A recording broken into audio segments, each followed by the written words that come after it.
Penyebaran virus corona atau COVID-19 di dunia termasuk ke Indonesia berdampak ke sejumlah sektor, mulai dari pariwisata hingga perdagangan.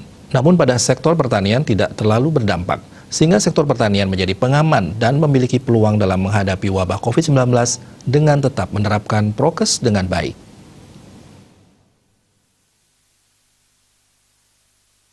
Sektor pertanian memiliki nilai ekonomi yang dapat bertahan dari ancaman krisis global, termasuk krisis yang diakibatkan wabah corona saat ini, karena sektor pertanian selalu menjadi kebutuhan sehari-hari. Kondisi saat ini sebagai momentum untuk menggenjot produksi pertanian.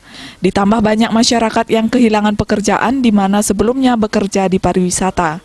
Salah satu distributor hasil pertanian di Bali, I Gusti Ngurah Raka Sumarjana mengatakan, dulu sebelum pandemi pertanian di Bali hanya digeluti oleh para orang tua saja. Namun dengan musibah kali ini tidak sedikit generasi muda sudah mulai untuk terjun ke pertanian.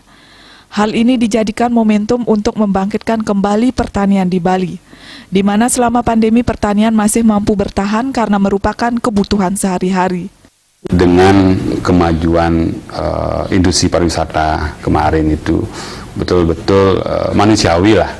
Orang ingin bekerja secara bersih, gaji juga setiap bulan dia dapatkan. Kalau petani kan mungkin pekerjaannya berpanas-panasan, ya rezeki pun bisa datang 3 bulan sekali kan gitu.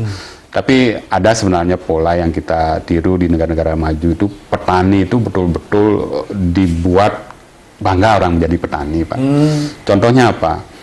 Kita buat di masing-masing desa itu lomba inovasi petani, siapa yang betul-betul inovasinya itu betul-betul sangat bagus, bisa kita berikan reward lah. Misalnya kita studi banding ke Thailand, ke Jepang, sehingga orang itu betul bangga jadi petani. Mungkin bisa itu yang kita bisa lakukan. Memang banyak sekali anak muda tuh sekarang enggan ke pertanian.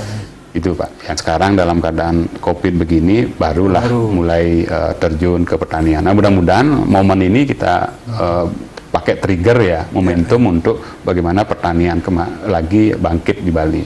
Diharapkan seluruh masyarakat selalu mentaati prokes dengan baik, karena dengan kerjasama yang baik maka musibah ini akan segera bisa diatasi. Ratna, Bali TV.